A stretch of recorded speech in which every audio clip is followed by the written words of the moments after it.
Hello everyone, আসসালামু আলাইকুম। আজকে আমি তোমাদের অসাধারণ একটি রেসিপি করে দেখাবো।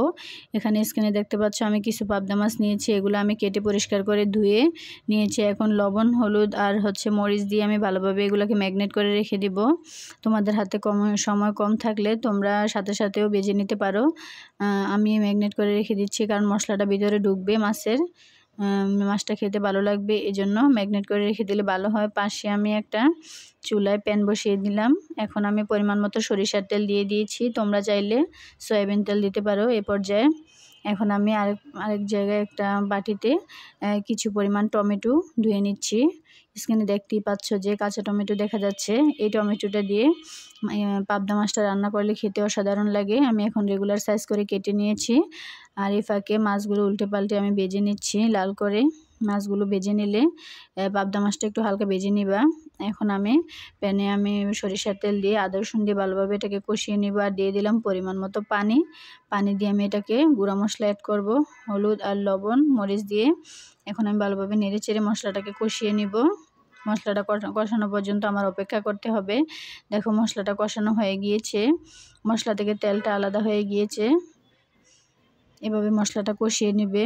মশলাটা যত কষাবে তরকারির টেস্টটা তত ভালো আসবে, সেজন্য চেষ্টা করবে ধৈর্য ধারণ করে মশলাটা কষিয়ে নিতে।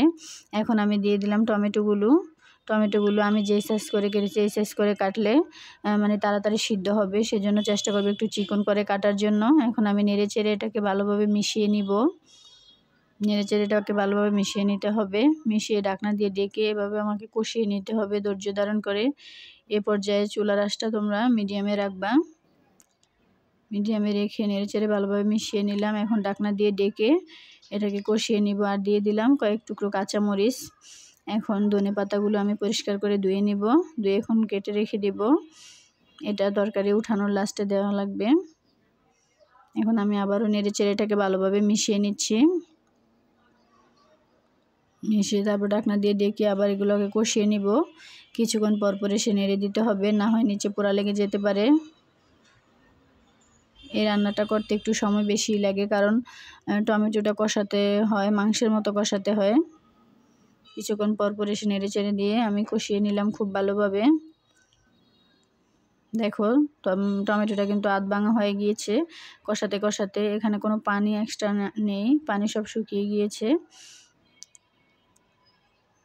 এখন আমি পরিমাণ মতো পানি দিয়ে এটাকে নেড়েচেড়ে ভালোভাবে মিশিয়ে নিব। ঢাকনা দিয়ে ডেকে বলক উঠিয়ে এসেছে। এখন আমি মাছগুলো দিয়ে দিব উপর থেকে।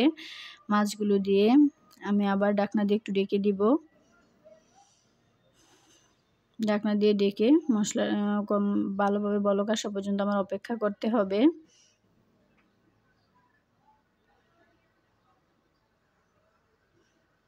দেখো ভালোভাবে বলক চলে এসেছে। এখন আমি দিয়ে দিব ধনেপাতা কুচি। ধনেপাতা দিয়ে বেশিক্ষণ রাখা যাবে না, জাস্ট 2 মিনিট রাখলেই যথেষ্ট। দেখো রান্নাটা আমার কমপ্লিট হয়ে গিয়েছে। খেতে কিন্তু অসম্ভব মজা হয়েছিল। তোমরা চাইলে আমার রেসিপিটা ফলো করে বাসায় ট্রাই করতে পারো। সবাই ভালো থাকবে, আমার চ্যানেলের সাথেই থাকবে। এতক্ষণ আমার ভিডিওটা দেখার জন্য সবাইকে অসংখ্য ধন্যবাদ। আসসালামু আলাইকুম।